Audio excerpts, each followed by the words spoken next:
विद्यार्थियों, आज हम बीए पार्ट थर्ड का पेपर पढ़ रहे हैं और ये पेपर फर्स्ट में अरस्तु को हम पढ़ रहे हैं और पिछले पार्ट में हमने पढ़े राज्य संबंधी विचार। आज हम पढ़ेंगे जो सेकंड पार्ट है नागरिकता संबंधी विचार। नागरिकों के क्या गुण हैं, क्या उनके कर्तव्य हैं और उनकी क्या श्रेणियाँ हैं, और उसके बाद में फिर आलोचनाएं हम पढ़ेंगे। ये आज का सेकंड पार्ट है और इसके बाद में हम आदर्श राज को पढ़ेंगे। की तीसरी पुस्तक में अरस्तु नागरिकता और संविधान की बात पर विचार करता है और सबसे पहले अरस्तु ये प्रश्न उठाता है कि नागरिक कौन है। तो वह बतलाता है केवल निवास करने से कोई व्यक्ति नागरिक नहीं हो जाता, क्योंकि विदेशी और दास भी राज्य में रहते हैं। अभियोग चलाने का अधिकार भी नागरिकता प्रदान नहीं करता, क्योंकि यह अधिकार विदेशियों को भी संधि द्वारा मिल जाता है। जिसकी नागरिकता छीनी गई है, जिन्हें देश निकाला गया है, वे भी नागरिक नहीं है। किसी राज्य के क्षेत्र में जन्म लेने या किसी नागरिक की संतान होने से भी कोई नागरिक नहीं बन पाता, क्योंकि ये लक्षण पुराने राज्यों के विषय में तो ठीक हो सकता है कि तो नए राज्यों के आरंभिक नागरिकों पर लागू नहीं होता। तो नागरिकता का निर्धारण जन्म, निवास स्थान या कानूनी अधिकारों से नहीं जाता, वरन वे इस संबंध में व्यक्ति की राजनीतिक क्षेत्र में सक्रियता को महत्व देता है। उसके अनुसार वह व्यक्ति नागरिक है जो स्थायी रूप से न्याय के, प्रशासन और राज्य के पदों को ग्रहण करने की प्रक्रिया में भाग लेता है। इस प्रकार नागरिक के संबंध में उसका विचार वर्तमान समय के विचार से बहुत भिन्न है। उसका नागरिक वर्तमान समय के नागरिक की भांति केवल मतदाता ही नहीं है, वरन वह शासन के कार्यों में वास्तविक रूप से भाग लेने वाला, क्रम संख्या में शासक और शासित बनने वाला, कानून निर्माण और न्याय संबंधी कार्यों में सक्रिय रूप से हिस्सा लेने वाला व्यक्ति है। और यह धारणा तत्कालीन यूनानी राज्यों की प्रत्यक्ष प्रजातंत्री व्यवस्था के अनुरूप है। एथेंस में शासन संबंधी मामलों पर विचार के लिए इक्लेशिया नामक सभा होती थी और न्याय कार्य के लिए हेलिया, जिसमें 30 वर्ष या इससे अधिक आयु के नागरिक भाग लेते थे। अब नागरिक के गुण क्या हैं? तो उसके अनुसार शासन के न्यायिक तथा कानूनी कार्यों को संपादन करने के लिए अत्यधिक विकसित बुद्धि, नैतिक शक्ति तथा व्यवहारिक बुद्धिमत्ता की आवश्यकता होती है। व्यक्ति द्वारा ये गुण केवल उसी स्थिति में प्राप्त किए जाते हैं जबकि उसके पास अवकाश हो, लेजर। अरस्तु के लिए अवकाश का छुट्टी नहीं है, वरन इन कार्यों को रोकने से है जो अपने आप साध्य हैं, साधन नहीं। खानों में काम करना, मकान बनाना या व्यवसाय कारण, ये सब कार्य जीवों को उपार्जन के साधन हैं, साध्य नहीं। जबकि ज्ञान, चित्रकला और राजनीति आदि कार्य अपने आप में साध्य हैं। जिन व्यक्तियों का सारा समय और शक्ति जीविकोपार्जन के कार्य में लग जाती है, दूसरे शब्दों में जिन्हें अवकाश नहीं मिलता, वे सार्वजनिक क्षेत्र के प्रति अपने कर्तव्यों का संपादन नहीं कर सकते। वह कहता है कि निम्नलिखित श्रेणियों के व्यक्तियों को नागरिकता नहीं देनी चाहिए। नंबर 1, संपत्ति विहीन व्यक्तियों को नहीं मिलनी चाहिए, क्योंकि ये वर्ग गुणों का विकास नहीं कर सकता और इसकी राज्य के कार्यों में रुचि नहीं होगी। और संपत्तिहीन वर्ग को राज्य के प्रबंध का कोई अनुभव ही नहीं होता है। दूसरा, दासों को नागरिकता नहीं मिलनी चाहिए, क्योंकि वे पारिवारिक जीवन में दास मात्र होते हैं। शारीरिक परिश्रम के कार्य करने के कारण उनमें उचित विवेक नहीं होता और उनके पास अवकाश भी नहीं होता।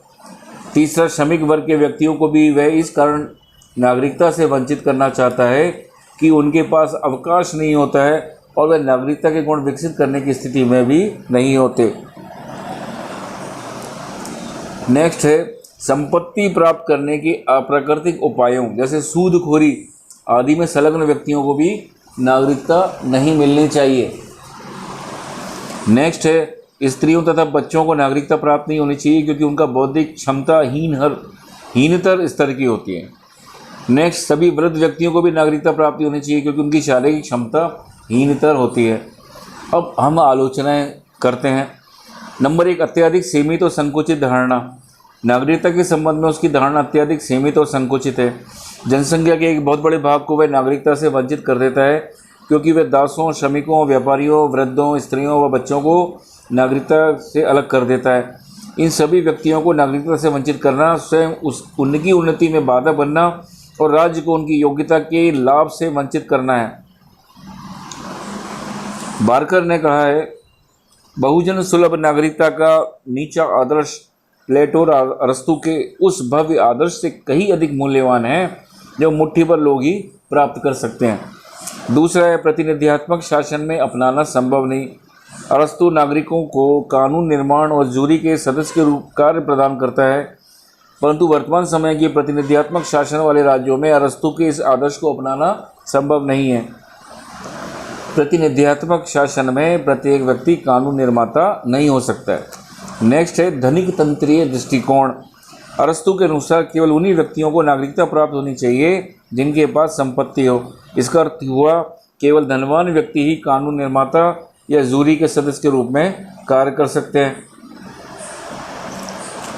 धनी व्यक्ति कानूनों का निर्माण केवल अपने वर्ग के हित की दृष्टि से करेंगे और इसका दुष्परिणाम निर्धन वर्ग को मिलेगा। नेक्स्ट है, अधिक जनसंख्या वाले राज्यों पर लागू नहीं।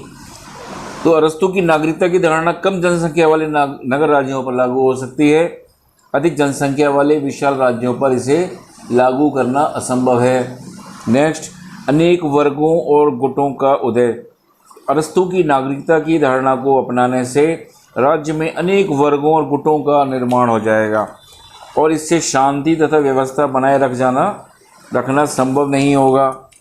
नेक्स्ट है, प्रवासी नागरिकों पर लागू नहीं।